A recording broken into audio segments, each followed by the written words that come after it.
and welcome to another episode of Growing Pains, where we talk to entrepreneurs and founders about the growing pains that come with funding generally and the transitions that come out of that, both from venture and PE, but also about the personal growth that we have to encounter as we do those transitions. So I'm joined today, very honored to be joined today by David Hornik, who is a legend in Silicon Valley for his investment prowess. He has the golden touch as determined by Deloitte and proven by his success. He's had at least four, maybe five, $10 billion exits in his picks, and some misses, some of Yeah, which are a few. legendary. But you know what? There's another $10 billion bus coming up any day, so you never know. That's the And hope. and has helped so many entrepreneurs in so many ways, and the art community in the Valley especially, and lectures at Harvard and Stanford. David comes from a law background, was Jerry Yang's lawyer. I guess that got you into Yahoo. How did that Long happen? ago. Well, so it turns out Jerry and I were in the same freshman dorm and friends when we were 18. Okay. And so the early Yahoo team were a bunch of friends from the dorm. They started this company, Jerry and Dave Philo, who was his kind of partner in crime in his graduate studies. And so I had been an attorney for some period of time and was deciding what to do next and decided to move back to Silicon Valley and represent startups in no small part because Yahoo was doing amazing stuff and I had the opportunity to join the law firm that represented Yahoo. And so I was working, the very first thing I worked on was an acquisition that Yahoo made of Paul Graham's company before Y Combinator. So, Wow. yeah, so kind of a crazy history. All right. So that network gives you access to deals, which allows you to make these choices. And sometimes you do go for them and sometimes you don't. I mean, the legendary one and I'm sorry, I don't want to talk about deals too much, but Fine. you've made some awesome picks with Splunk sort of being a game changer for you, and then missed on Uber because I guess black cars wasn't a big enough market. TAM Yeah. is obviously a question that comes up, and those guys were not small thinkers. So how did they not tell you that they were going to go in a bowling pin to other market to growing the company? I I would don't I would put honestly that on think. them more than you, really.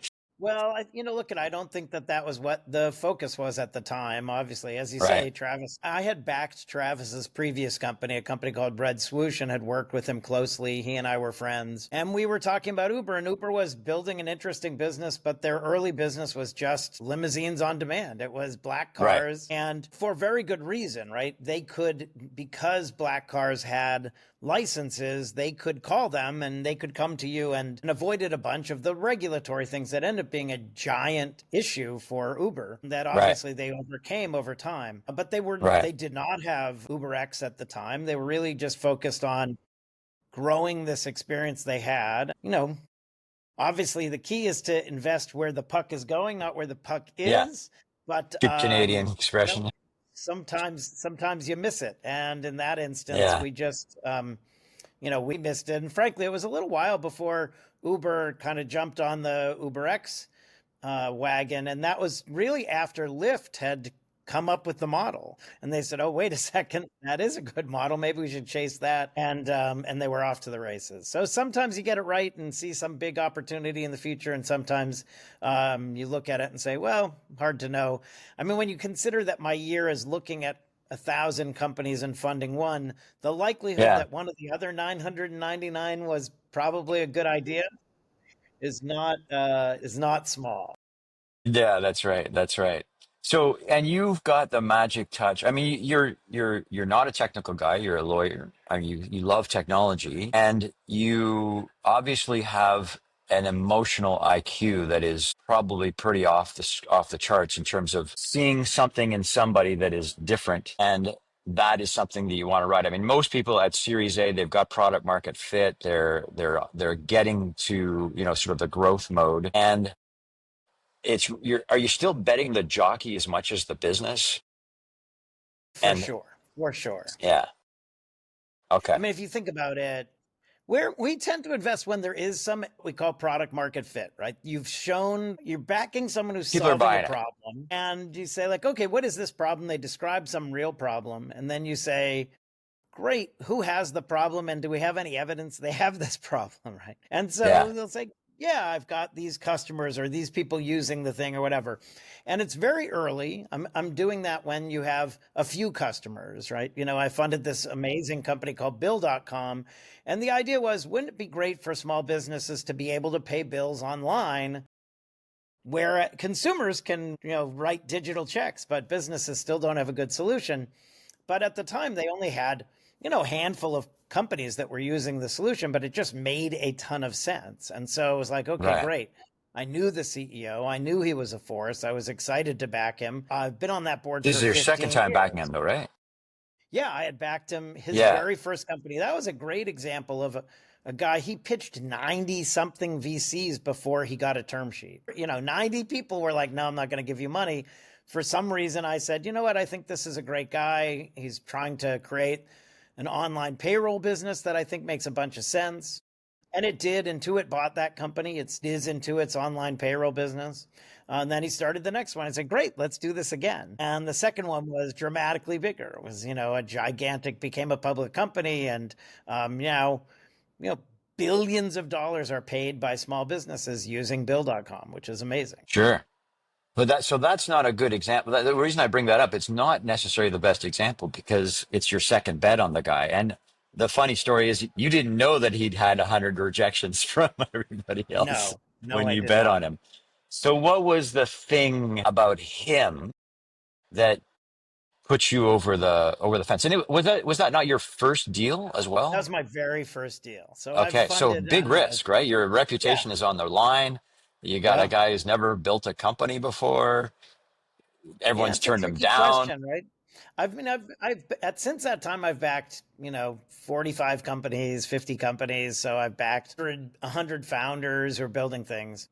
All founders are different, but what They you are. find is that that they really care about the problem they're solving. Like they have some big issue where they're like, oh, I can't believe that the world is like this. Yeah. The Yeah. world should not be like this. And if we win, if we can manage to do this thing, the world will not be like this anymore. And the this is so broad, right? It's Renee saying, why is it that small business owners have to call you up to do payroll? Why shouldn't they be able to do that at 1 a.m. when they're like losing Sleeping. sleep about their business, right? And Splunk was, hey, we've run a bunch of big systems, and when the system goes down, it's really hard to figure out what's broken. Wouldn't it be better if you could just Google the problem on your log files?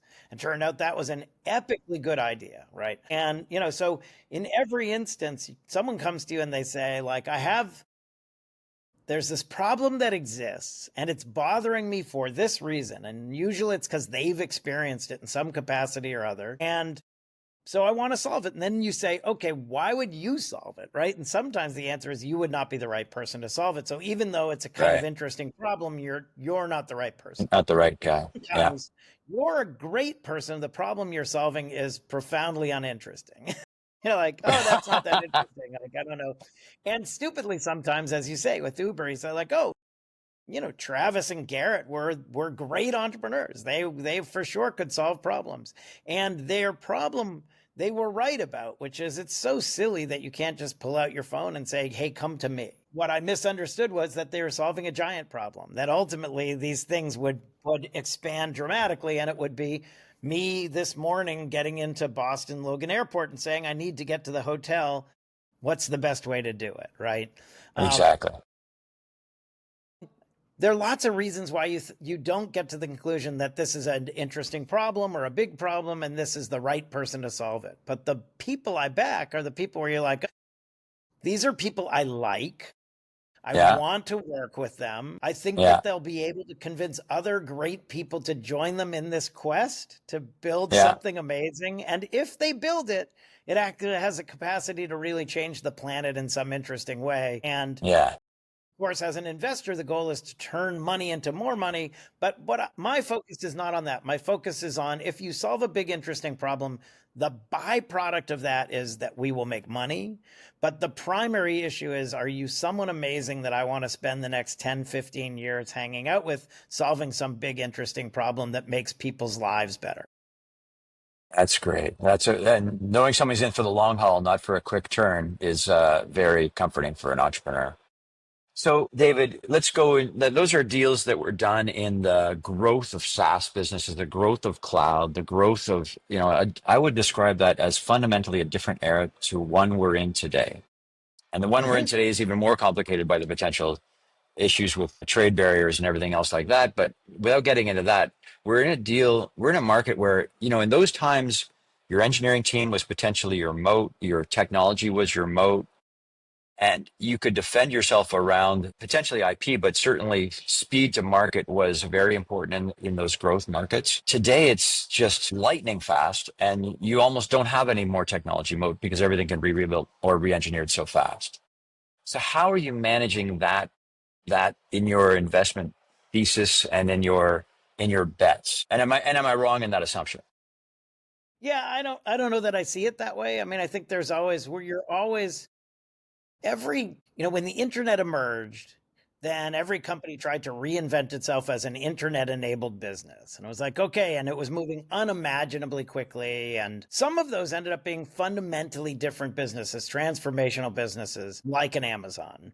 And then big data showed up and it was like, oh, data enables companies in a way that it never has before. And suddenly everybody rewrote the platforms with big data. And some of those ended up being fundamentally giant and interesting businesses. And so Hmm. now we're in the AI version of this, where everybody's going to rewrite their platforms to be AI enabled. And there will be these platforms that are fundamentally different and transformative, and not just the, okay, OpenAI or Anthropic or whatever are going to be the fundamental underlying AI, in particular because they're being chased very quickly by gigantic companies and an open source model that is going to be Right. profound, Yeah. right?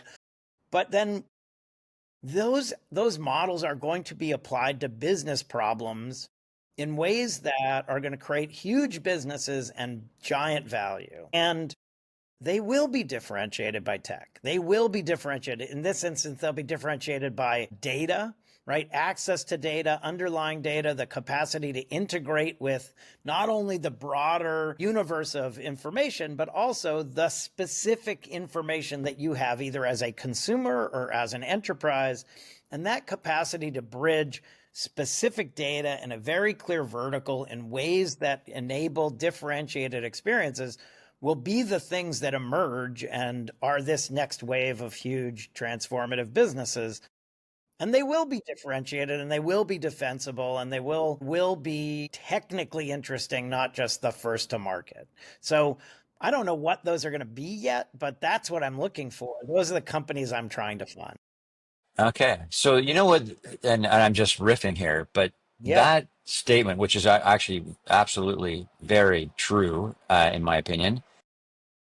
I'm in a PE conference right now, Deal Max. It's all the mid-market PE firms are here, and they're betting on mid-market companies, and they're sort of like VCs in the evolution cycle, got them to the next level and exit through Hmm. that way, or strategics. It would seem to me that the industries that have tons of data and aren't leveraging it yet are exactly those that you need to put the wrapper of these technologies around, so the wrapper actually has something that is uniquely defendable so that it can be successful. That is that kind of, and I know you're not someone who goes on a thesis, you go more on the opportunities that are presented. But is that something that would be directionally where you'd go, or it's a safer bet, or Well, how look, do you feel about first of all, that? there is no safer bet. Yeah. My job is not about the safer bet. Um, I backed this fantastic company called Faros.ai, Okay. Faros.ai. The team were the folks who had built Einstein at Salesforce, their original Okay. AI platform. Okay. And they said, every company now has these giant teams of developers who are trying to solve problems within the enterprise. But there's no good way to measure and manage those folks to understand, who are the actually effective coders? How are we getting code to transform our businesses? How are we measuring it? Blah, blah, blah. And so they've built this platform that allows you to integrate all of the inputs from your enterprise and Mhm. then measure and value the things that your engineering teams are doing to figure out, are you doing the right things? Are there particular ways in which you're injecting errors into code? Is the code moving your business forward, etc., which was already profoundly valuable for teams that were trying to have hundreds and thousands of engineers create real value. Then comes along all these co-pilots, and suddenly all Mhm. your engineering teams are saying like, oh, we can, this is multiplicative, and we can create more code, and we can be more efficient, we can have fewer engineers, etc.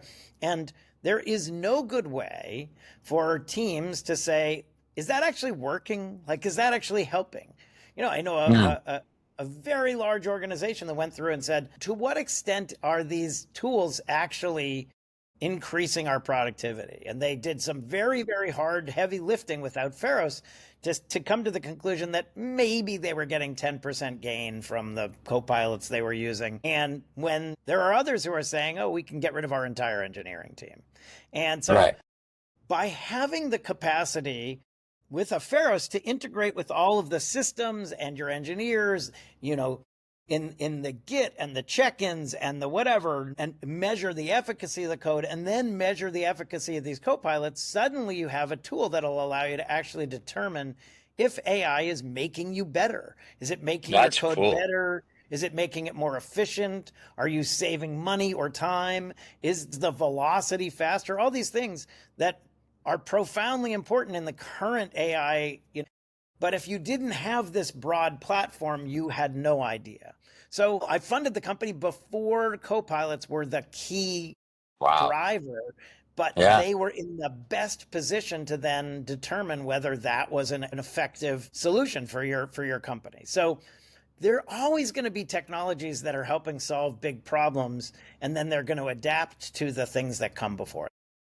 Right. Right. That's interesting. A little pitch here. I built 4 tech companies, and I hated outsourcing. It's a shit show. It's always, who are you gonna get? It's like the box of chocolates in Forrest Gump, and it's too late by the time you're choosing it because you already selected a company. So I built a massive database on who's good at what, and I do a matching service to help them get to a short list on based on thousands that are based on a criteria fitting the meat. But it's really mostly on the people that are available from that agency that is well suited at the time. Yeah. So it's Well, interesting. I and get look, asked a lot. AI is not going to get AI is going to not going to change that. In some ways, that database will be more valuable once you understand how these folks that you've characterized then put AI to work to make themselves more efficient or less efficient, et cetera. Right. So Exactly right. these AI is an accelerant, but it is Yeah. not. It is not a solution, and so it will be interesting to see how that plays itself out. Yeah, I know. I've asked a lot of CTOs what they're thinking about, and the question is this business going to diminish over time? And what'll happen is that the rates may increase because the efficiency of each of these agencies is increasing and they're leveraging AI and they have the domain expertise, et cetera. But, um, and I've asked CTOs, so what's your headcount in your engineering department since you've got Copilot? And they said the biggest problem is going to be the junior engineers aren't going to rise through the ranks because they're not going to hire any junior engineers. And that's going to be a problem in the long term for the industry at large. Yeah, But they this is said, one, across every industry, right? I was a yeah, lawyer, and you go to a law firm and you're a junior associate, and then you're a senior associate, and then you're a yeah, partner. And along the way, you learn from more senior attorneys what it is to be an attorney. And if junior right, associates are going to be replaced with, AI, then how does anyone get trained to be a senior associate and a partner, right? It's a exactly. very big problem. Yeah. But it seems there's still lots of lawyers around. I Yeah, didn't like well, everybody. not going anywhere soon. So by the way, the conclusion, one of these guys said is I'd be happy to get paid $450 an hour to correct somebody's vibe. Yeah, there you go. Right. Vibe code away. I'll fix it. So going back to, you've got an incredible agenda. I mean, let's talk about your conference a bit. It's a non-conference conference. Can you just describe it a little bit for our audience so that I Yeah, don't blow sure. that? Yeah. I went to a bunch of conferences and I enjoyed them, right? Right now, the TED conference is this week. I went to the TED conference for 2 decades and they're amazing speakers telling you all sorts of interesting things. But I was not there to hear the speakers. I was there to meet the other amazing people who were there to see the speakers. And so Right. I Right. stopped going in and I spent all my time in the lobby. And whoever came out to the lobby, I'd talk with them and say, like, hey, Sean, what have you been up to? It's great to see you. We have this great conversation. Then you'd go back in and someone else would come out and I'd talk with them. And eventually I said, really would be better if a conference was just about these conversations, right? We don't need speakers. We don't need panels. And ideally, everybody who came to the conference would have been a speaker at any other conference so that everybody you're talking to is this high level, interesting individual. So I created the lobby. It's an invite only event. Everybody goes to Hawaii because it's lovely and relaxed and they let down their defenses and we talk to each other about the stuff that's important at that time. And sometimes that's, okay, how are LLMs changing how we think about the development process, right? But Right. sometimes it is, how are we being good parents while running big businesses, right? How are we thinking about balancing our time? Or how do you run a great board meeting as your company goes from 10 people to 1,000 people? These sorts of Right. topics. And Right. and it's been great. I'm coming up on the 28th lobby conference. It's been going on for a bunch of years. Lots and lots of smart people have come through it. And it's about people, right? It's about the people part of building and funding and growing these big businesses. And I got to say, by the way, it's called the Lobby Conference for those who don't Right. know, and there's one for women and there's one for underrepresented as well. So I know that's out of vogue these days in We the United States, but but You know what? It is. I am you, undaunted. I am undaunted by this idea that we should not care about diversity, that we should not care yeah, about equity. Equity yeah, is equality. We don't care about equality anymore. We don't care about inclusive organizations. Like that's just moronic. yeah. Yes, I have a thing called Lobby Elevate, and I have a female founder summit, and then we have a founders of color summit that's coming up in September. And the idea is that, in fact, it's numerically proven that it is dramatically harder if you're a female founder or a founder of color to get funded. Yeah, And yeah. the objective of this conference is just to give great founders feedback on the process of fundraising so that they understand what they're up against. And the goal here is in every instance to try and help amazing individuals to be the very best versions of themselves so that they can do the very best job of solving big, interesting problems. So I'm interested, and this is all about growing pains, and as I said in the beginning, it can be emotional, and it is like you're like I've seen this so many times when a company gets either P growth or venture growth capital, you know it's the adults start walking into the room as they say, and things have to change from the bootstrapping entrepreneurial phase to a more enterprise kind of feel, and those are growing pains, and they come with emotional trauma, including letting go some of the people who got you to where you are, including some good life coaching to help balance your own life, which has been a disaster getting to where you're getting. What are you seeing as the themes these days now that the speed of and expectation side of outcomes with technology companies with co-pilots and everything else, and the changes that are so rapid in the market? Is there a theme you're seeing in these conversations that is dominating? Well, like I said, everything old is new again, right? I mean, and Okay. the folks building these companies today, by and large, were not around in the late '90s when the companies building the internet were coming. But boy, oh boy, I have to tell you, that is exactly what it was like from '95 to 2000. Was this exact same, like, oh my God, you have to drop out of college immediately and build a company because the wave is here, and if you don't build it this minute, you're gonna lose out. Yeah. Like the time is That's now, and now we're seeing the exact same thing in AI. And oh, it's transformative and it's gonna move, and if you don't get that there now, and while that is true to a certain extent, it is also completely wrong. Like great businesses are okay. not born in 2 minutes. They cannot be birthed instantaneously and grow to massive outcomes overnight. And while there will be some anomalous examples of that, the vast majority of these founders and companies will have to be thoughtful and methodical and build things that solve real problems using the technology available. And it is certainly true that the technology is evolving quickly with artificial Hmm. intelligence. Each of these new Hmm. models enables different capacity and different functionality, et cetera. But that doesn't change your business. Like, you still need to build a team. And you still, right? If you're an enterprise solution using AI, you still need to figure out, how do you sell it to enterprises? What does that sale look like? How do you support those enterprises? How do they grow? How do you integrate with things like Okta to allow it to be, secure? All these things that require thoughtful, smart people and time and focus. And Yeah. the idea that we're just going to like throw those things away and zoom through it, and you're just, 7 people are going to build a multi-billion-dollar business without any of that is just silly. It's not going to be true. And all you have to do is look at the scale of the big giant, foundational model companies, because it's not like they said, oh yeah, we're killing it and we don't need resources.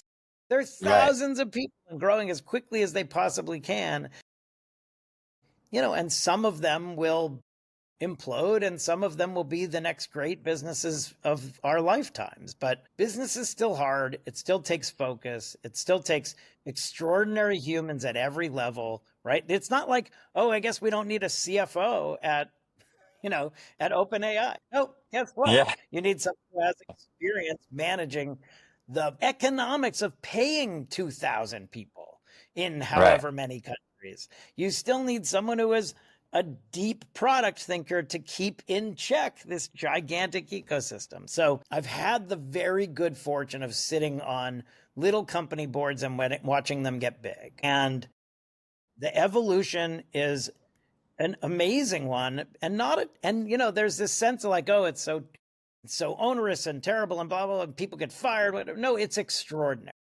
Amazing people get responsibility to do things they couldn't have done before. They grow to the occasion. They build astonishing businesses. And that's the history of Silicon Valley. That's the history of the startup world. And there is nothing new about this phase that we're seeing. Interesting. One of my first companies, they build this technology and it's going to solve massive problems. And there's a $250 billion industry, and it was going to blah blah blah. Getting people to adopt it was the issue, right? And one guy said business would be so easy if people were involved, because it would all be logic, right?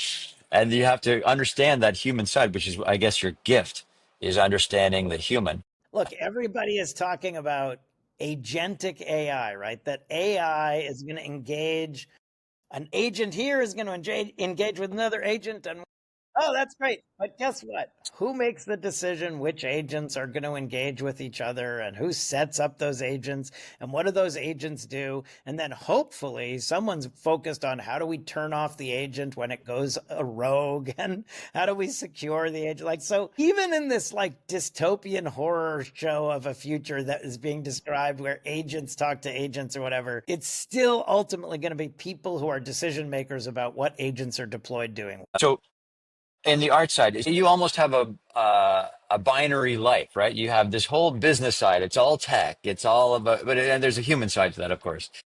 But you also have this whole artistic side. You love music and visual arts, and are you? I'm amazed that you haven't yet found a way to bring those two together. There's someone who must have been presenting a business where the arts and technology combine. Yeah, I mean, I see them all the time, right? Anytime Okay, you are either an expert in a thing or an enthusiast in a thing, or you have experience in a thing, then you get to hear about it. So, having been an attorney, I get to hear about the tech that's trying to solve problems for attorneys. Being someone who sure, is a believer and a fanatic about the contemporary art, I met with Artsy and I met with all of these amazing art related businesses.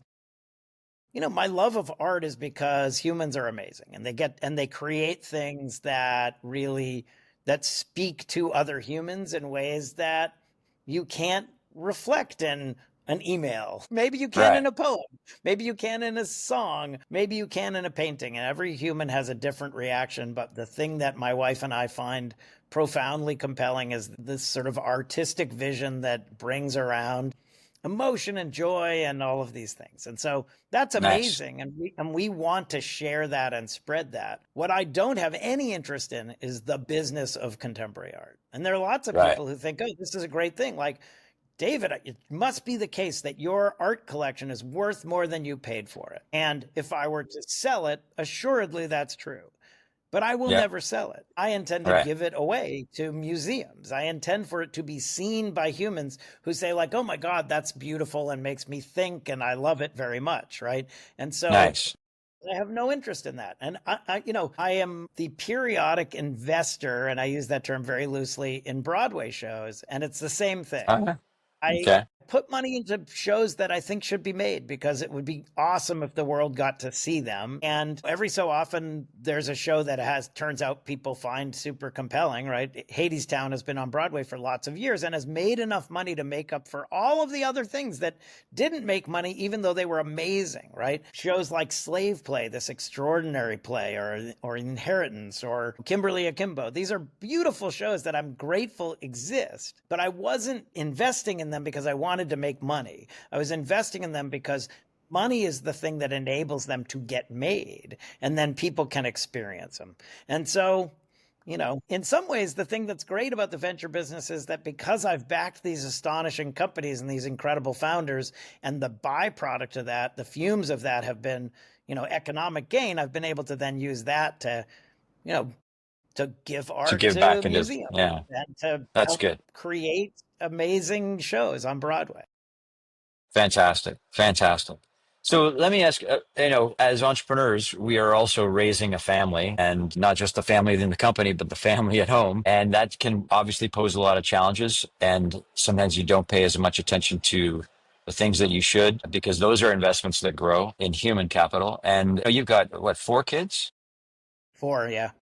4 kids. Okay. So I brought up three. I mean, two things can happen. They can be intimidated by the parent and say, I'm never going to be like that. And they go the opposite direction, or they're inspired by maybe your artistic side. Can you talk about what's happened with your kids and how you balance the incredible, like, we're looking at 1,000 companies, doing due diligence on them and supporting the arts and everything else you're doing. That's taxing on time at the expense of the family. How have you managed to balance how the kids responded to you being who you are? Yeah, I mean, look, it's always a balance. If you care deeply about what you do, both in work and at home, then it will Hmm. always be a balancing act because I have 150% of my time taken up in both of those things. I could easily spend all of my time with my wife and 4 kids and spending time, nurturing the things that we all find amazing. And I could spend 150% of my time in my conference. I could spend 150% of my time in doing all these things. So I'm coming to you right now from a hotel in Cambridge, Mass. I'm teaching 2 classes this quarter. One is a class called Entrepreneurship Through the Lens of Venture Capital at Stanford that I had yesterday, which was it's a great fun class. We have a bunch of really smart entrepreneurs, and we talk about how VCs and entrepreneurs interact. And so we had that first class of that, but I'm teaching a class for the next 2 weeks on entrepreneurship and venture capital at Harvard Law School. And so I had to take a red eye last night in order to get here to Cambridge in time Gosh. that I could teach the class Tuesday, Wednesday, Thursday, and then I'll fly back to the Bay Area. And then in the meantime, right before we got on the phone, one of my kids' phones had broken and he was trying to get it reconnected, and we were having issues with AT&T, which is, I'm sure, shocking to you. And so I had to say to him, like, I can't finish this problem right now because I have to go have this conversation. I'll get back to you after that and we'll get on with it. So I think life is about balancing things. 4 kids, 3 of my 4 kids are creative types. I have a composer, I have a designer, Wow. Wow. I have a kid who's in the fashion design space. Okay. All 3 of them live in Brooklyn. They're all doing not together, all doing that, living in their own separate worlds. Wow. My 4th kid is an admissions officer at Stanford, and so she's living in Okay. that world, which is interesting. Wow. Yeah. 3 of the 4 have future spouses. 2 are engaged. The third, I hope, soon. And they're Wow. amazing kids who I'm Great. deeply connected to in their careers. The oldest, my son and his boyfriend is a journalist and doing amazing stuff. The next one, who's the designer, his girlfriend is a marketing and product guru. And the next one has a credible kid who's going to law school. like all of these pieces are just a part of the pie.